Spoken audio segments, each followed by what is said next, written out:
So, thank you very much then, Elya, for joining me today. I'm really pleased that you've agreed to do this with me. I met you when you were teaching a class, I don't know, something for Jules or alongside Jules, but it's around submitting your work out into the world, because I know that you're absolutely prolific in getting your work out there. And you've just recently published a book of poems, haven't you, called Open the Fist? And I just wondered if there's anything else that you wanted to say about who you are in the world before we start. Sure. Being a writer, it's a relatively new thing for me. It's at least a second career. Mm-hmm. I started off after college going to law school and was a corporate securities lawyer for 14 years, ending my job with being a general counsel of a public internet company in the late 90s. And after being totally burned out from that, left and thought, what else can I do in the world? And after doing several other things, including helping a friend launch a consignment and home furnishings store and starting a networking group for women lawyers, I realized that what I really wanted to do was get back to performing, which had been one of the things that had lit me up all my life, and got back into singing and then musical theater. And along the way, I found myself in rehearsals writing. And I hadn't been writing poetry since I was in high school. I'd been really writing regularly and a little bit in college, but sort of had stopped since then. And I kept writing. And then I decided to move back I was in Seattle, move back to LA to pursue my acting. And a variety of things happened that I started writing about. And then I stumbled into method writing class with Jack Grapes, mm-hmm. and into another class called What's Your Story LA with a writer named Stacy Chaikin. And between the two, I realized that I kept hearing this voice that was saying, it's time for you to stop playing a role in other people's stories and tell your own. And it was just like this huge moment for me of like, this is what I need to do. And as a corporate lawyer, my writing was terrible at the beginning. I had a habit of saying something, saying it again, and then explaining it for the third time at the end of a poem, which for poetry is not helpful. It's still something I kind of shy away from, and will often like delete like the last couple stanzas of a poem because I know that I've gone back there. The best thing about poetry is the mystery of it, right? To leave the reader wondering what it is that you're saying to a certain extent. I mean, let them make the connections and not explain the connections. So it took me a long time to get out of those habits as a writer. But the tools that I learned from method writing were huge in terms of getting me to really slow down, pay attention to the moment, include details, and stop reporting my life. Because I had a pretty interesting story. The crazy time that I was with this internet company was a really interesting story, and what's gone on in my family was an interesting story, but I could tell it in a way that even I was bored with it. So I think that's my number one thing for writers is no matter how good you think you are, your three best friends think you are, or your mother thinks you are, really take some classes and talk to writers who are professional writers and read whatever genre you're writing in, read the best of that's available in contemporary writing at this point. Well, that's a really good, straight into a tip, straight away. But I love what you were saying though about how you weren't saying that you decided to start writing. It was like something happened and you found yourself writing. No, I'd be sitting there in rehearsal, other people would be doing what they'd be doing, or in an acting class, and poems would just start like coming up, or I'd listen to music and poems would start coming up. It was this really emotional experience. I'd gone through some huge shifts in my life. At the time, first I had a lot of turbulence in my marriage, and then I separated from my husband, then we got divorced. And there was also a lot of things going on with our kids at that time. So I had all these feelings coming up, and I just came back to what I had come to as a child, and I started writing poetry when I was like 10, was needing an outlet for all of this, and writing just seemed to be the way to do it. And poetry seemed to be the way to do it. And I was definitely at the beginning writing what I'd call journal poems, right? Mhm. Sort of for myself, processing things. They weren't for sending out in the world. It was really assigned to me that this is how I make sense of the world, Mhm. is writing. And that's something that continues. I mean, now I'm much more disciplined about how I write and what I write, but that initial spark really makes a huge difference for me. And has it always been poetry then for you? You know, I even from the beginning of writing, I wrote some short stories, and I've written a lot of memoir pieces.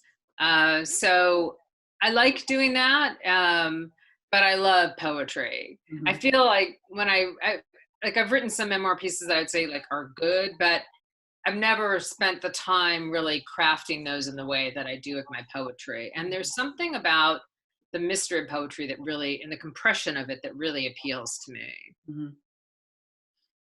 So would you tell me something about what your actual writing process is these days then? Oh my gosh. If there is such a thing. Well, I'm a Libra, so I'm an air sign. So I tend to be a little bit flitting about in terms of, I can be disciplined about certain things if I have a routine, but with writing, because it is such a creative process for me, what I found is it's really good for me to do external discipline. It's the same way with my exercise program. Like I have a trainer come to the house, or I run with a friend at a particular time on a particular day, and that really helps me stick to a routine. Mhm. So on my own with writing, like I'll journal sporadically, like a couple times a week or something. Um, and then sometimes I'll write a lot, and sometimes I won't write at all for a couple weeks if the rest of my life gets too busy. But but I take classes regularly to force myself to be in that creative environment, Mhm. and to force myself to really think about what I'm writing, to not just spill stuff out on the page, but actually craft things. And also for me, the submission process is a good one in terms of crafting my poetry, because it's like a dialogue between me and the journals. Like I'll send stuff out. If it gets rejected, I'm like, is this not the right place, or does this poem still need to be tweaked? And Mhm. often it's both. Mhm. And I'll keep working and working until the poem finds how it needs to land, and it finds the right home to land into.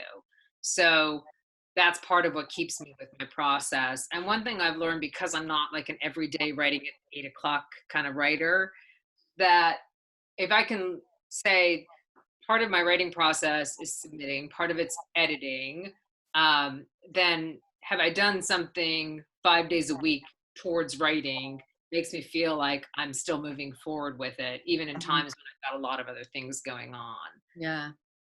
So it sounds like you're doing something every day, but it isn't necessarily just writing.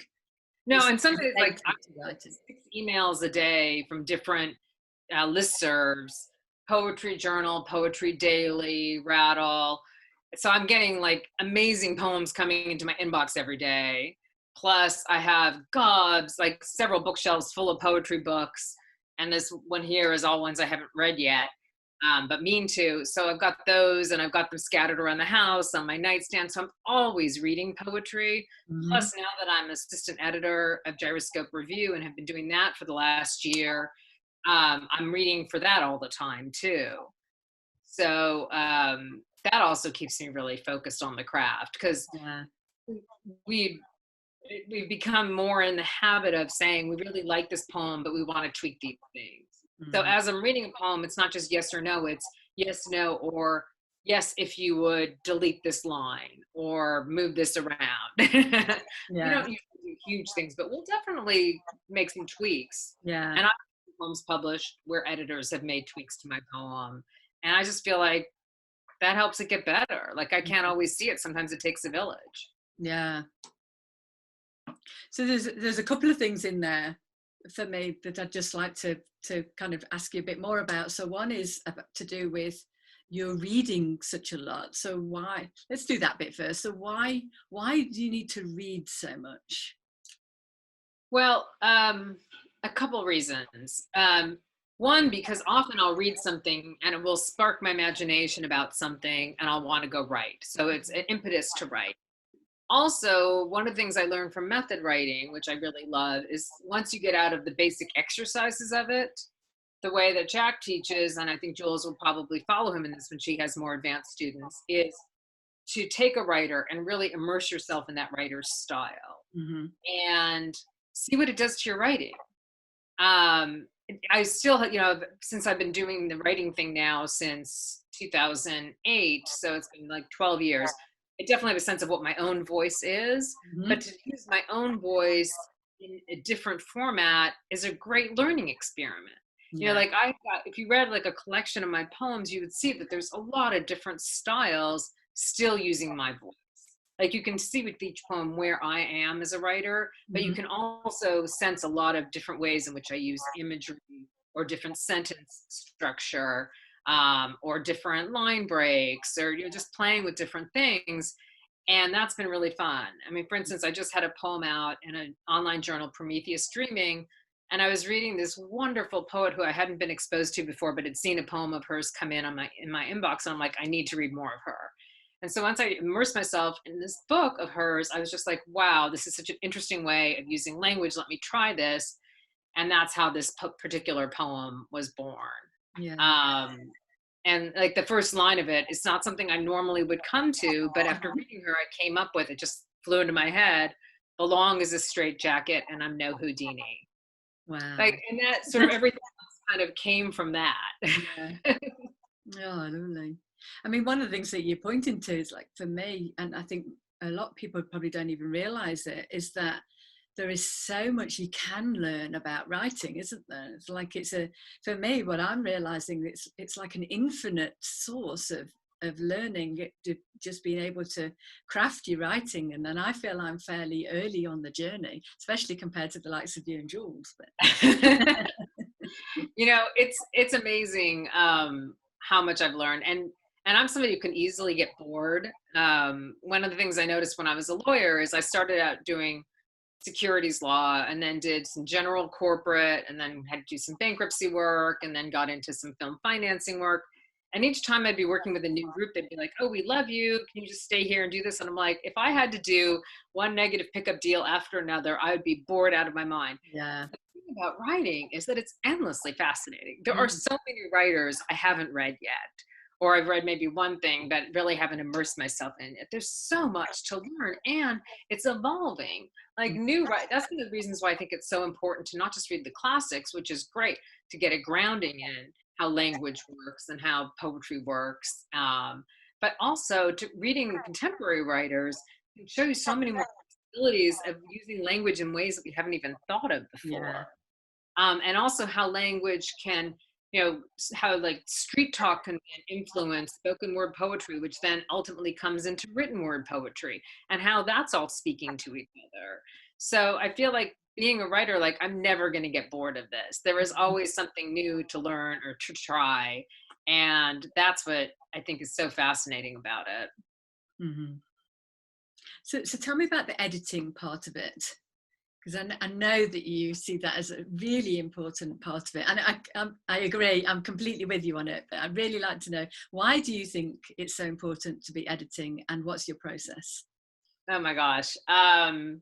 Well, I think I'm starting to feel a little bit better about my own ability to self edit now. For a long time, I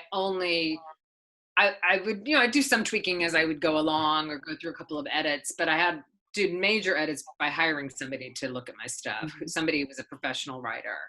And that was very helpful to me because I could see, after going through several versions of poems, I could see what they were doing, what they were looking for.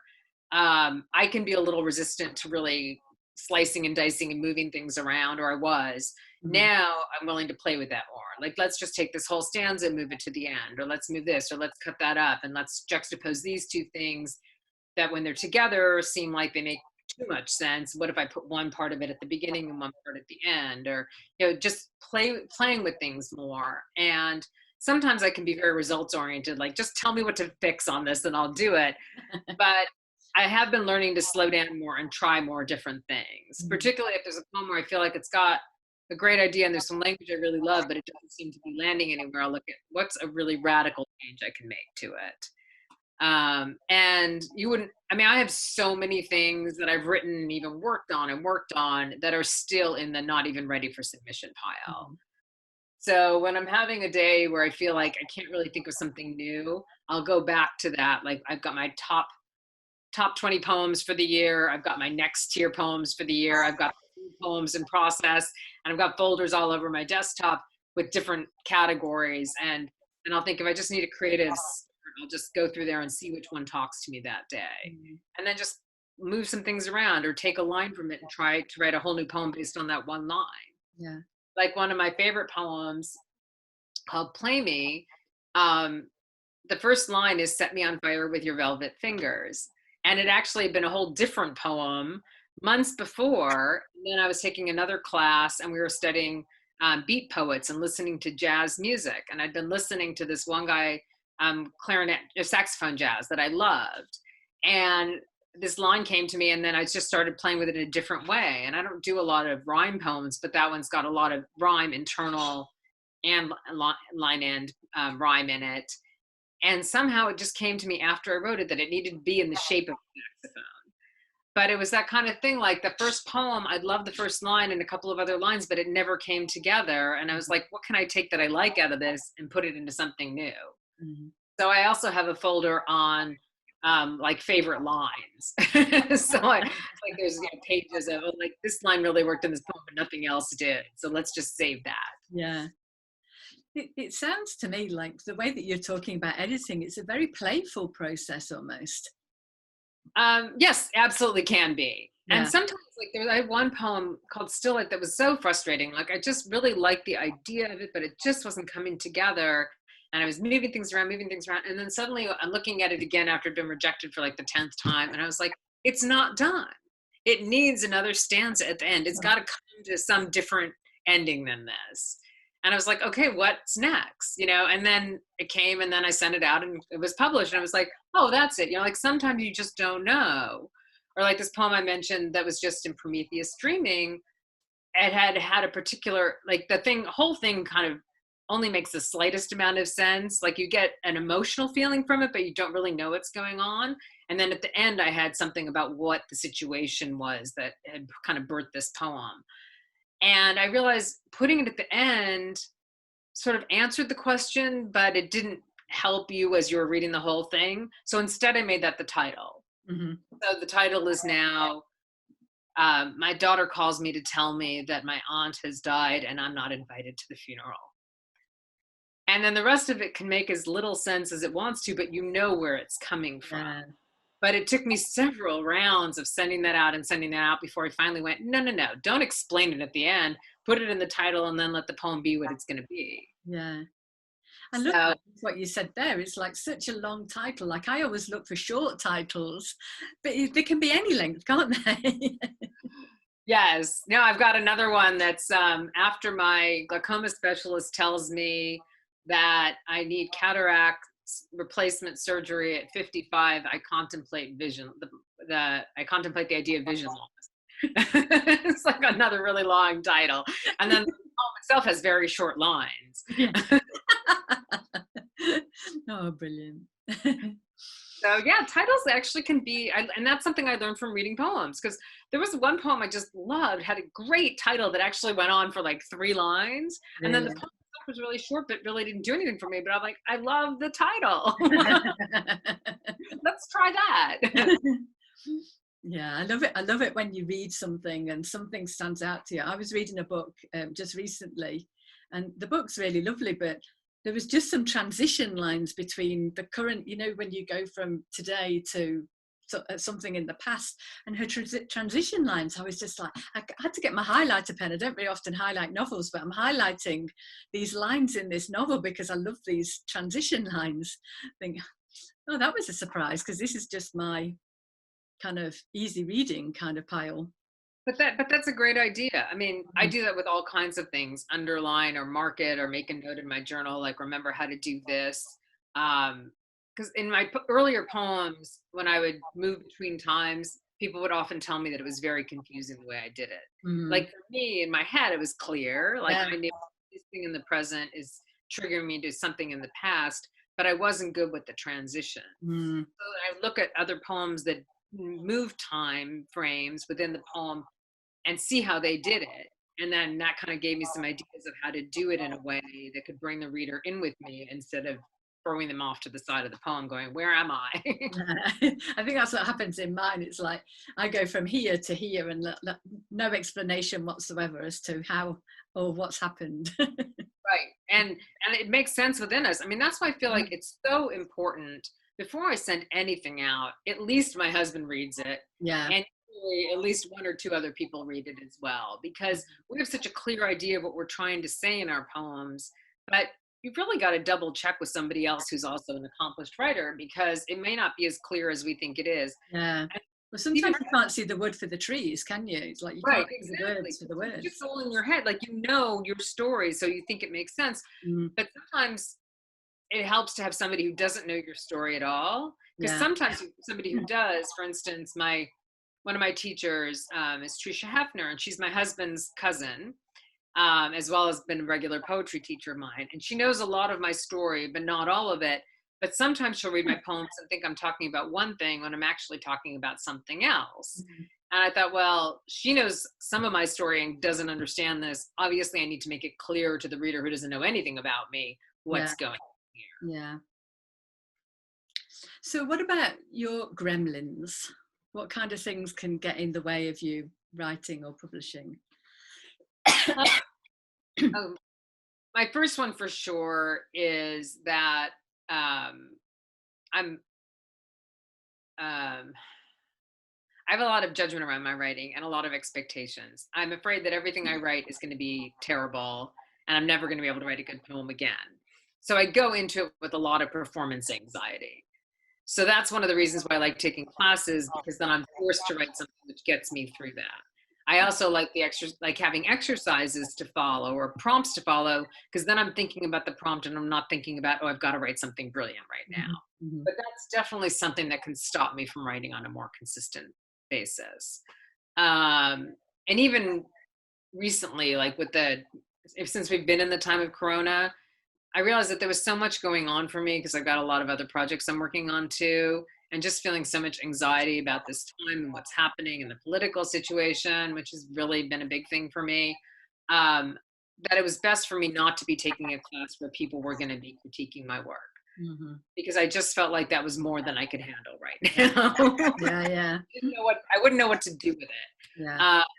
So that performance anxiety is a really big thing for me. The other thing that probably holds me back is the sense of I want to get to the final poem quickly. Like, sometimes I don't want to spend the time doing an exercise to try to play with the poem that seems like it's not quite working, to do a total rewrite on it, to come at it from a different angle, which might ultimately lead to a better poem. But I'm like, if this one's not coming together, I've got 20 others that I could work on. Like, I want to find the fastest one to publication sometimes. So my desire for kind of more instant gratification can hold me back from maybe going deeper, wider, crazier with poems. Mhm. No, I really get that. One thing I really want to ask you about also is that some of the work that you put out is really hard hitting. Like, you write about really hard stuff that a lot of people would be so scared to put out into the world. So how do you do that? Tell me about that. You know, it's interesting. When I started writing, really like more consciously, thinking about writing this story about this internet company, and then all this stuff about my family bubbled up, I had so much anxiety around it that I had this daily mantra I was saying to myself like 100 times, often while I was running or while I was doing something else, or sometimes just sitting and meditating. And I'd just say this again: I am safe and loved and protected. Because I had a terrible fear of being, that if I were seen and all these things about me were seen, that I would be attacked. Hmm. And that's still sometimes what holds me back from sending certain things out in the world. Hmm. So when I sent out the first of, I guess what I'll call my incest poems or family disclosure poems, I was terrified. I was both wanted things to get published and was also terrified about what it was going to feel like seeing them out in the world. And and it's been a really hard thing. The thing that has kept me going is another thought that came to me at one point when I started the idea of gathering together my family poems into the book Open the Fist. Um, just like one of those kind of downloads from the universe. I am the voice for those who have been silenced. That Mm. at every single class or retreat, writing retreat I'd been on, or reading where I'd shared one of these poems, that at least one, and sometimes many people had come up to me and said, "Oh my God, that happened to me too. And I didn't know how to write about it. And thank you for opening this up. Mm. Thank you for saying what I didn't know how to say." And that was really my motivation behind publishing Open the Fist. I just, when I got the email back from Finishing Line Press that they wanted to publish it, I just burst into tears. And part of it was joy, but part of it is also just like this terror of like, what's going to happen? And I have to say, I have had some blowback from my kids about it. And I, I, part of me was expecting it. I didn't know how it was going to show up, but I feel like that's just part of the learning process for me. And it's part of the learning process for them. Mm. You know, this is my life experience. And I spent so many years shaming myself about it.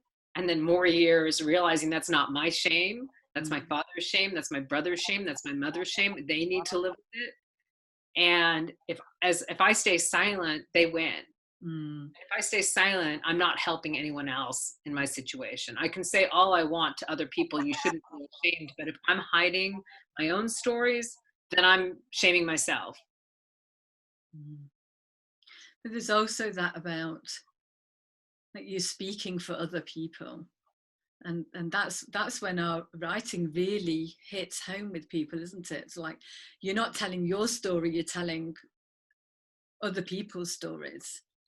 Well, And there's this resonating interesting with irony people. that the more specific we are in our poems, the more universal they become. Mm-hmm. That when we give the specific details of our experience, other people can say, "Oh, yes, something like that happened to me." Yeah. Whereas if we're too general, it can go sentimental, it can get judgy, it can be a case.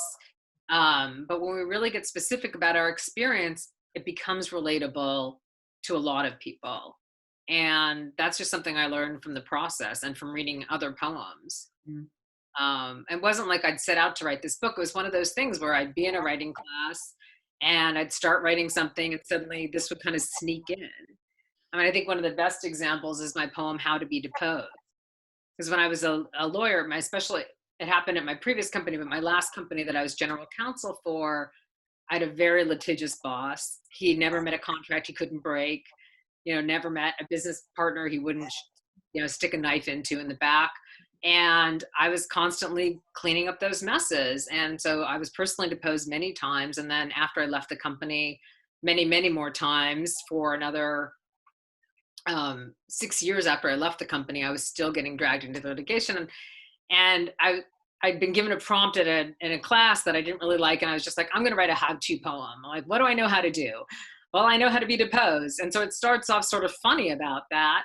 And then it gets more serious about some scenes from actual depositions I was involved in. And then suddenly I'm back with my brother and my dad. And it was like, wait a second, how did that happen? When I was reading it to the first workshop group who heard it, at first they're kind of laughing, and then they're like appalled at the end.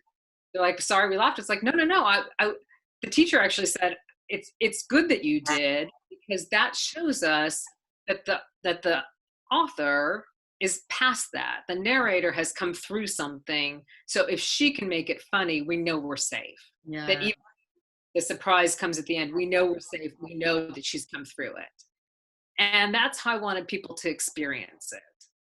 Not that I'm making light of it, but that my life is wonderful now. Mm-hmm. I've gone through these experiences that felt like hell at the time, but what doesn't kill me makes me stronger. I'm definitely stronger. It gives hope to other people as well, doesn't it? What? It gives hope to other people. Yes, exactly. Mm-hmm. Yeah. And the writing about it at different levels has helped me integrate it into the story of my life in a way of, I am not a victim. I'm not even a survivor. I'm a thriver in my life, because I've been able to turn experience into art. It helps me live my life present in this moment instead of focusing on what's happened in the past. Yeah. So how did you get your book published then? Oh, wow. So I'd initially had the motivation to put this collection together because a particular group whose work I love, Minerva Rising, had a annual contest, chapbook contest called the Dare to Speak contest, and invited people whose voices had not been heard or had been silenced in the past. And that seemed perfect to me. Mm. And so I sent it to them, and then I looked at who else was doing chapbook competitions at the time. So I sent it out to about 6 different places at once. And it was a quarter finalist in one, and a semifinalist in another. And the people from Minerva Rising were very kind. They said, this is an important collection. We really feel like it should be published, but it's not quite ready. Would you like some specific feedback? And I was like, oh my gosh, thank you so much. I really appreciate that. So they sent me some specific feedback, specifically saying that there were a few poems they didn't think were at the level of the rest of the poems in it. There was one poem they thought was maybe too graphic, but I disagreed with them on that and kept it in the final collection. But I sat with it for a while and just kind of meditated on that. And then I realized that there were some parts of the story that needed to be filled in. I realized that the ending poem needed to come out and something more positive needed to come in that was more about my life now and the shift from then to now. And that's why When Joy Comes is the final poem in the book. Mm-hmm. Like the redemption part of the hero's journey. Exactly. Yeah. That really needed to be there to get people to realize like where I am now. Yeah. And I also realized that there were a couple of other pieces that were missing. And I took one poem that had just kind of been like one of those reaction poems to something in my life and really worked on editing that to make it as good as the other poems in the collection, and added that in Appetites, which was about kind of my breaking down after seeing all these moth holes in my shirts like every few months, and was just destroying my wardrobe. I didn't know what to do, and it was this feeling of helplessness and frustration that then takes me back to something I'd experienced earlier. So that one came in, and I also realized that I didn't have a poem about what it was like for me when I was right in the soup of having flashbacks of recovered memories about my dad and how close I was to really saying I can't do this anymore. I almost had convinced myself at a certain point that my children would be better off without me. I was so depressed and in such a dark place. And I thought I need to write into that. And I had a prose piece that I'd written. And I thought I need to make this into a poem that I can put in here that really crystallizes how that experience felt. And I'm glad I did. I mean, because that was part of the process. Thankfully I didn't go there. That enough other good things in my life made me realize that wasn't the right choice for me. But there were moments where I felt like that, and I thought that was important. So I spent like the next 6 months or so kind of just doing that and finding what was going to go in there. And then I said, okay, push the button, time to send it out to 6 more places. And I did. And amazingly, because it often takes like 3 to 6 months to hear back about a chapbook, sometimes even longer. Within 9 days, Finishing Line Press got back to me and said, yes, we want this. And I was like, wow. But then it was like, oh, and once I said yes, they're like, great, it'll be published in a year. Yeah. Wow, that's a long startup time. But it's amazing, especially as you get older, how time does fly. And suddenly there. And it wasn't quite a year of doing nothing because I had to start doing the pre-sales in April for the June release. So that all kind of played into it, which of course was right in the heat of COVID. It's like suddenly I can't have book signings or book readings or in-person celebrations of the book. I'm having to do it all online, which is a whole different experience. So I'm keeping an eye on the time because I like to try and keep these to half an hour. We're a bit over, but it's been such a lovely conversation. I couldn't stop it. I do want to finish by asking you, well, there's one other question to ask you, but you mentioned at the beginning about a tip for new writers, but is there anything now, having had this conversation, is anything that you would share for people who are aspiring, who either they don't know whether they can write a book or they don't know whether they can get it published? What would you say to them? I'd say just start doing it. Act as if you can do it, and then think about how to make it happen. So don't. The that's one of the hard things for me about writing on the computer is that I'm editing as I'm writing. And when I'm writing by hand, it can just flow a little bit better. Mm-hmm. Let yourself go with the flow and be in that, and then go back with the editing, then go back and say, who's the audience for this? What needs to be changed? Who should I send it to edit? Where should I send it? When you're in the process of writing, just be in the process of writing and then think about all those other things. If you try to write a book with the idea of this is the audience, I guarantee you it's going to really inhibit what you're writing. So it's almost like the writing decide for it. Let the writing decide. I mean, if you want to imagine, like, who's my ideal reader of this, and be writing as if to that friendly audience who loves your work, that's a great inspiration. But if you're imagining all women over 40 are going to have to love this book, I have a feeling it's probably going to inhibit you. Mm-hmm. If you have one friend who's in that category who you know loves you and will love anything you do, imagine writing toward that person. Mm-hmm. And then think about what you need to do in terms of having an editor, what you need to do in terms of figuring out where it should be sent. And I think one of the best things I've learned early on with sending my work out for publication is to talk to friends whose writing style is similar to mine and to see where they were published. Mm-hmm. And also, I can't stress this enough, if you really want to be published, it's really helpful to read other journals that you want to be published in. See what's in there. Mm-hmm. Is that your kind of writing, or is it not your kind of writing? And sometimes we don't always know, particularly when we're at the beginning of our journey, but at least take the time to read it. Like, if you care about being in that journal, read one poem at least, or one short story, or one nonfiction piece. If you want to start a blog, look at other blogs and see what people are writing about and how they do it, Mm-hmm. what it is that their people are commenting on. It'll give you a sense of how to focus your own. So, I mean, I can't stress enough that it really helps to read in whatever area you want to write in to get a sense of, like, kind of best practices. Mm-hmm. Lovely, thank you so much. I'll tell you something, I think I could talk to you for hours. It's been so nice. There's so many things I could just pick up on, and that, but it's been so lovely. I really appreciated the conversation. So would you just say, if anybody wants to find you, if they want to find your book, if they want to find out more about you and what you're doing in the world, where would they find you? My website is a great place, elyabraden.com. It's got everything. It's got links to buy the book. It's got my art in there. It's got my other projects in there. Actually, the one thing that's not really in there right now is I'm also in the process, that's gotten held back from COVID, of launching a nonprofit called Hagomel, HAGOMEL.org. Mm-hmm. And we're going to be offering expressive arts programs to women who've experienced sexual trauma.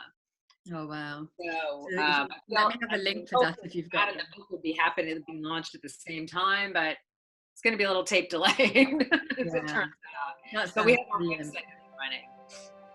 Brilliant. Oh, lovely. Thank you so much, Elya. I've really appreciated this. Well, thank you, Maria. You're a terrific interviewer. Thank you.